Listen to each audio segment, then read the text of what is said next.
جواب کا اب کوئی امکان ہے یا نہیں ہے. ویسے ہم سوال جواب لکھ کے کرتے ہیں، اس میں بہت بڑا پروسیجر ہوتا ہے. امکان ہے آپ کے پاس تو آپ کاغذ اور قلم دینا شروع کر دیجئے فوراً، تاکہ مزید وقت نہ لگے. اور ایک ہے رہبر معظم کی شہادت کے بعد ہماری کیا ذمہ داری ہے خصوصاً خواتین کے سلسلے میں.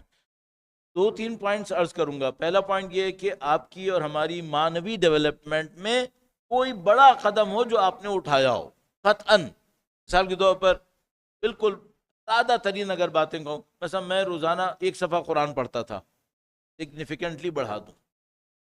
میں روزانہ اتنے نافلہ پڑھتا تھا، اچھی مقدار بڑھا دوں. میں اپنی اخلاقی تربیت کے اوپر ان معاملات میں کمپرومائز کر رہا تھا، اس کمپرومائز کو ختم کر دوں. تو پہلی بات کیا ہے، آپ کی معنوی ترقی اخلاقی اور عبادی دونوں میں کوئی نہ کوئی بڑی ترقی آئے اس کی وجہ سے. تو آپ اس کو اپنے پلان کریں کہ آپ کو قطعاً یہ کرنا ہے اور کیسے اس کو بڑھانا ہے. دوسری بات یہ ہے کہ آپ جس فیلڈ میں بھی ہیں اس کی مہارتوں تک پہنچیں. آپ کو اگر رہبر کے کام آنا ہے، ان کی شہادت کے بعد خدا کے سامنے ایک جواب دینا ہے، تو آپ کو جواب دینا ہوگا کہ بھائی تمہاری صلاحیت کیا تھی دین کے کام آنے کی. اگر خدا نہ کرے آپ احساس کر رہے ہیں کہ میرے اندر کوئی خاص صلاحیت نہیں ہے، صلاحیت بنائیں. کب تک ہم صرف نعرے لگانے والے رہیں گے؟ کوئی سبسٹینشل کام ہمارے ہاتھ سے ہونا چاہیے، کوئی مہارت ہمارے اندر ہونی چاہیے جو ہمارے دین اور ہماری فکر کے کام آئے. یہ نعرے ہمیں جگائیں کسی عمل کی طرف، نہ کہ خدا نہ کرے نعوذ باللہ ایسا ہو کہ ہم نعروں کے بعد یہ سمجھیں یہی کام تھا. نہیں، پران کام نہیں ہوتا ہے، نعرے کام نہیں ہوتے، یہ صرف انسپریشن ہوتی ہے، اس کے بعد اصلی کام ہوتا ہے.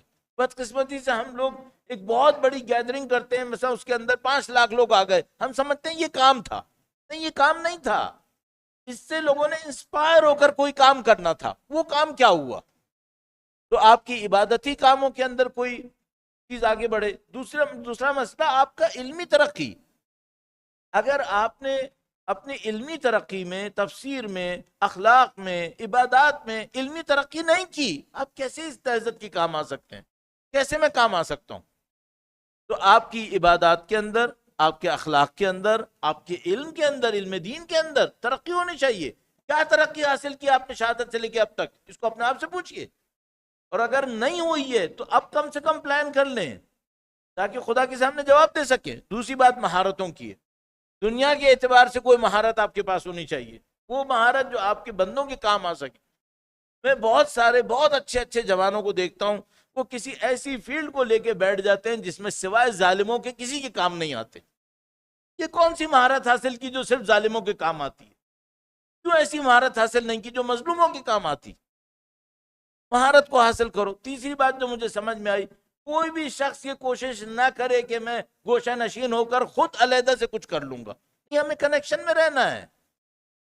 یہ جو رہبر کی زندگی تھی اس کے ساتھ کنیکشن میں آنا تھا. جو ان کے بعد الحمدللہ صالح بعد صالح کتنا اچھا لقب اختیار کیا گیا، رہبر معظم کے فرزند سید مجتبیٰ، ان سے کنیکشن میں آنا ہے ہمیں. کسی طریقے سے اس نظام کے ساتھ کنیکشن میں رہنا ہے. بس کوئی یہ تصور نہ کرے کہ میں اپنی علیحدہ سے کوئی جگہ بنا کر اس نہضت کے کام آ سکوں گا. نہیں ہو پائے گا یہ کام. سب کو کنیکشن میں آنا ہوگا، اور یہ سب سے بڑی قربانی ہے جو خدا متعال نے کہا اصبروا وصابروا ورابطوا. رابطو آخر میں آتا ہے، پہلے اصبروا اور صابروا نہیں ہو تو رابطو آ ہی نہیں سکتا ہے، پھر رابطے میں آ ہی نہیں سکتا ہے انسان. تو اگر معنوی ترقی نہیں ہوئی وہ رابطے میں نہیں آ پائے گا. یہ سب سے بڑی ذمہ داری ہے. اور میرے نزدیک اس میں کوئی فرق نہیں ہے کہ یہ خواتین کا معاملہ ہو یا یہ مردوں کا معاملہ ہو. میرے نزدیک اس میں کوئی فرق نہیں ہے. لکھا ہے کہ رہبر کی شہادت سے بہت سارے لوگوں نے سبق حاصل کیے، جنہوں نے کچھ نہیں کیا وہ کیا کر سکتے ہیں. جو میں نے عرض کیا یہ کرنا چاہیے ہمیں. جو میں نے عرض کیا اس کے اوپر غور کیجئے گا. جو کام آپ جس کیپیسٹی میں کر سکیں ضرور کر ڈالیے گا. اور میں ایک بات آپ کی خدمت میں عرض کروں، جس طرح ہمارے سامنے دسیوں دفعہ خدا کی سنت میں یہ ہوا ہے کہ خدا اپنے راہ میں بہنے والے پاکیزہ خون کے ذریعے سے خون خواہی کرتا ہے، خون کا سوال لیتا ہے. تو مثال کے طور پر خدا متعال نے حضرت صالح کی اونٹنی کے ذریعے سے بھی اس قوم پہ عذاب بھیج دیا کہ انہوں نے اس اونٹنی کو ذبح کر دیا تھا جس کو خدا نے بھیجا تھا. تو یہ ہمیں معلوم ہے کہ اگر ہم اس پاکیزہ خون کے اوپر ریاکٹ نہیں کریں گے پازیٹیولی، ہمیں کسی مشکل میں آنا پڑے گا. اور سید الشہداء کے معاملے میں بالکل واضح ہے کہ وہ کوفہ جس نے سید الشہداء کا ساتھ نہیں دیا اس کو حجاج بن یوسف جھیلنا پڑا. اگر سید الشہداء کا ساتھ دیتے چند ہزار لوگ شہید ہوتے، لیکن حجاج بن یوسف نے لاکھوں لوگ شہید کر دیے، مار دیے، اور پھر بھی وہ نتیجہ نہیں ملا جو سید الشہداء کا ساتھ دینے پہ مل سکتا تھا.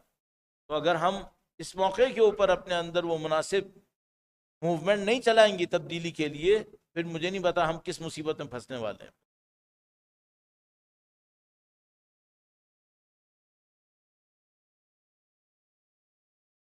لکھا ہے کہ کیا موجودہ وقت بحیثیت پاکستانی شیعہ ہم اپنی ذمہ داری ادا کر رہے ہیں؟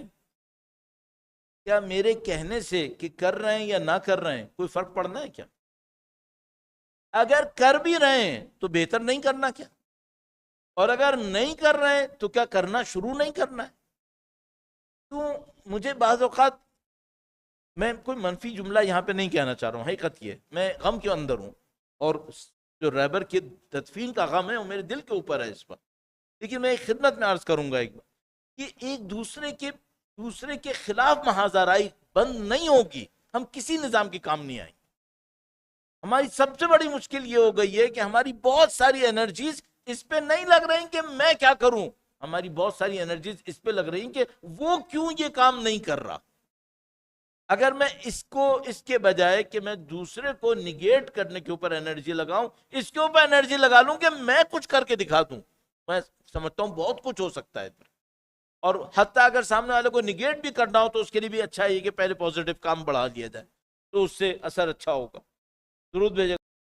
رہبر معظم کی شہادت کے بعد اصلی چیلنجز کیا ہیں اس زمانے میں؟ تفصیل سے بیان کریں. تفصیل کا وقت نہیں ہے لیکن میں اصلی چیلنج عرض کر دوں.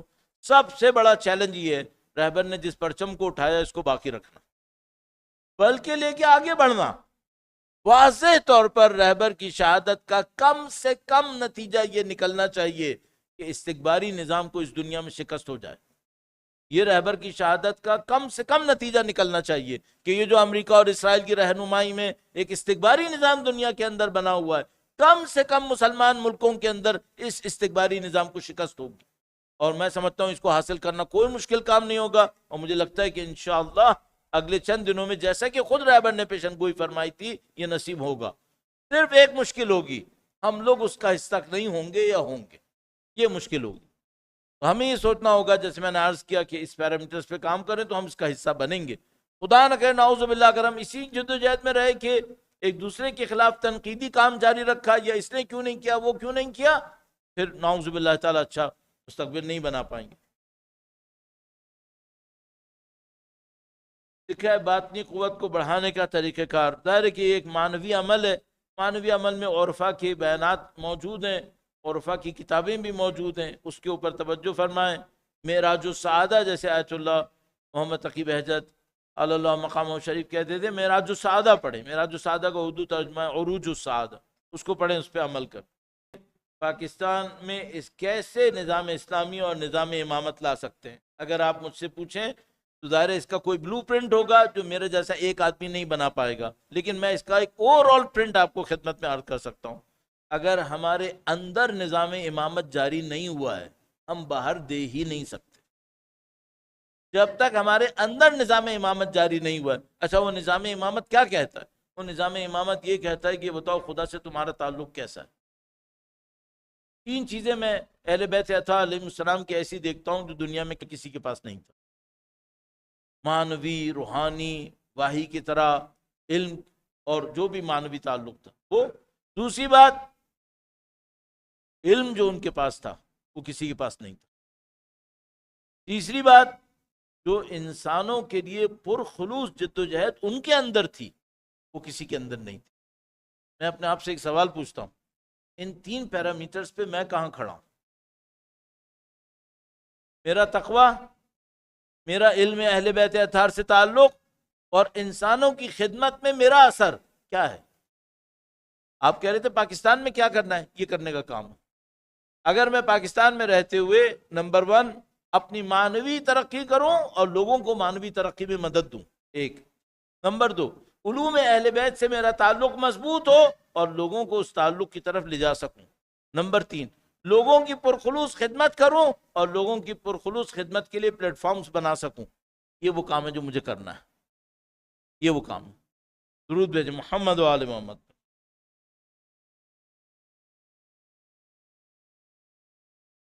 ہاں، سوال وہی ہے کہ پاکستان میں تشیع تقسیم ہو رہے ہیں، یہ کیسے ہوگا؟ ایک بات میں عرض کرتا چلوں، امام خمینی ایک جملہ ارشاد فرماتے تھے، پتہ نہیں کیوں ہم لوگ ان شخصیتوں کو مانتے ہیں لیکن ان کے جملوں کو اہمیت نہیں دیتے، مجھے سمجھ میں نہیں آتا ہے کیوں ایسا ہم کر رہے ہیں۔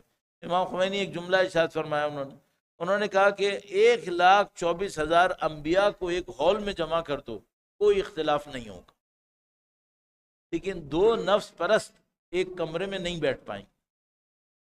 وہ فرماتے تھے جہاں کہیں بے بنیاد اختلاف ہوا صرف نفس پرستی ہو۔ ایک اختلاف وہ ہوتا ہے جو سلیقوں کا ہوتا ہے، نظریوں کا ہوتا ہے، اس میں مسئلہ نہیں ہے۔ ایک وہ اختلاف ہوتا ہے جس کی بنیاد صرف نفس پرستی ہوتی ہے۔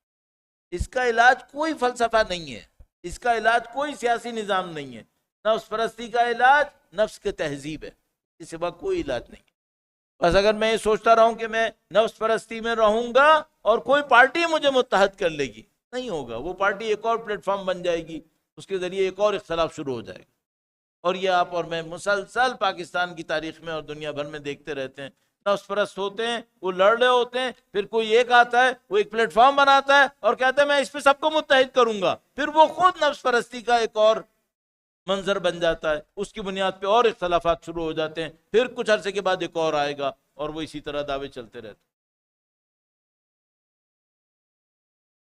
میرے خیال میں ہمارے پاس وقت ختم ہو گیا۔ اس سوالوں کی اہمیت بہت زیادہ ہوتی ہے، لیکن کچھ سوال آلموسٹ irrelevant ہوتے ہیں، اور بعض اوقات میں مجھے لگتا ہے کہ ہم ایک ہی لوپ کے اندر گھومنا شروع کر دیتے ہیں۔ تو میرے خیال میں جو مین پوائنٹس تھے وہ ہمارے پاس کور ہو چکے ہیں۔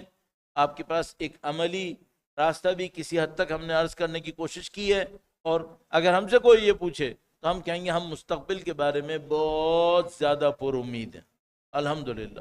اپنے بارے میں مشکوک ہیں، اپنے بارے میں مشکوک ہیں کہ ہم اچھے مستقبل کا حصہ ہیں یا نہیں، لیکن مستقبل کیسا ہے؟ مستقبل اچھے کے سوا کچھ نہیں ہے، مستقبل بہت اچھا ہے۔ اور الحمدللہ یہ جو فروری کے بعد سے اب تک واقعات ہوئے، اس میں استکبار کی شکست اور استکباری نظام کی کمزوریاں وہ سب بتا رہی ہیں کہ مستقبل بہت اچھا ہے۔ لیکن میں تیسری چوتھی دفعہ کہوں گا، صرف مجھے یہ دیکھنا پڑے گا میں کہاں پر ہوں، آیا میں ان خوشیوں کا حصہ ہوں صرف، یا اس کامیابی کو حاصل کرنے میں بھی میرا کوئی کردار ہے۔ خوشیوں کا مفت حصہ بننے میں کوئی مسئلہ نہیں ہے، کام کوئی اور کرے اور میں خوشیاں مناتا رہوں، اس میں کوئی مشکل نہیں ہے، آسان کام ہے، لیکن کامیابی کے عمل میں شریک ہونا۔ خدا انشاءاللہ آپ کی اور ہماری اس کوشش کو اپنی بارگاہ میں قبول فرمائے، رہبر معظم کے قاتلوں کو خدا انشاءاللہ جلد از جلد واصل جہنم فرمائے، کہ لشکروں کو نیست و نابود فرمائے انشاءاللہ۔ جو کوئی جہاں کہیں بھی رہبر معظم کی راستے کے اوپر چلنے کی کوشش کر رہا ہے، خدا اس کی کامیابیوں میں اضافہ فرمائے، رہبر کے درجات کی مزید بلندی کے لیے، اور انشاءاللہ قیامت تک اہل بیت اطہار علیہ السلام کے راستے پر باقی رہنے کی سرخروئی کے لیے درود بھیجیں محمد و آل محمد۔